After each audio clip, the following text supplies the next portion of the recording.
Hello everyone, পিকনিকের video শেষ part নিয়ে চলে এসেছি তোমাদের সঙ্গে। ওখান থেকে ফিরেও আমরা যতদিন আবার গানের লড়াই খেলতে বসেছিলাম, এই গান করে করে খুব মজা করে কাটিয়েছিলাম। গানের লড়াই চলছিল, একদিকে ছিল স্যাররা, আমরা আরেকদিকে আরো কিছু স্টুডেন্টরা। বেশ মজা হচ্ছিল কিন্তু গানের লড়াইটা খেলছি। আমার মা পিঙ্কি আবার সকালে নিয়ে যাওয়া হয়েছিল, সেটাই ও মাখিয়ে সবাইকে খাবার ভীষণ ঝাল লেগেছিল। আমি খাইনি, তাই আমার কোনো ঝাল লাগেনি, বা যারা খেয়েছে তাদের প্রত্যেকের খুব ঝাল লেগেছিল। হ্যাঁ আছে অডিও গান, আছে অডিও গান না তোমাকে জানাই অমর শিল্পে তুমি কিশোর কুমার, তোমাকে জানাই প্রণাম।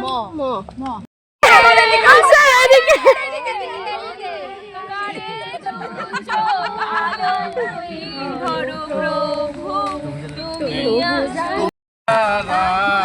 তারপরে কি আচ্ছা না না হতে আওয়ারা ওই তো নয় আর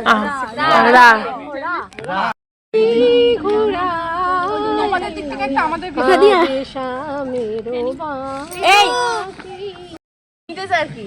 आईना कुछ खबर मेरे यार की রাম রাম হরে হরে, হরে কৃষ্ণ কৃষ্ণ কৃষ্ণ হরে হরে, রাম হরে রাম, রাম রাম হরে হরে। হাতটা কেটে গেল, জ্বলছে রুটিতে,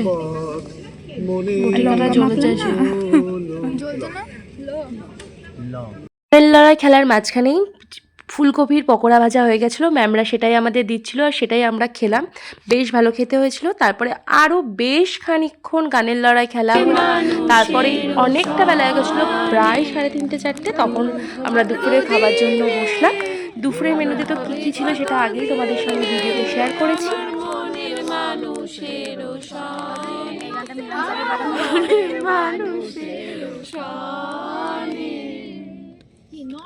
সবাই মিলে একসাথে খেতে বসে গেছিলাম। খেতে বসেও খুব মজা করেছি, অনেক গল্প করতে করতে প্রায় অনেকক্ষণ ধরে খেয়েছি। আমাদের খাওয়া শেষে বেশ কিছু স্টুডেন্ট আর স্যাররা বাকি ছিলেন, তারাও খেয়ে নিল। তারপর প্রায় 4টের দিকে নন্দিনী, সাদিয়া ওরা চলে গেল বাড়ি, কিন্তু ওরা বাসে করে বাড়ি ফিরবে, আমরা তখনও ছিলাম। আমরা প্রায় 5:30 নাগাদ বেরিয়েছিলাম ওখান থেকে স্যারদের সাথে। আর এখানে শ্রীময়ী, যে প্রথম থেকে বেলুন খেলা নিয়ে খুব এক্সাইটেড ছিল। আমাদের তো পিকনিক শেষ, আমরা বাড়ি এখানেই শেষ করছি। দেখাবে অন্য একটা মিনি ব্লগে, ততক্ষণের জন্য টাটা।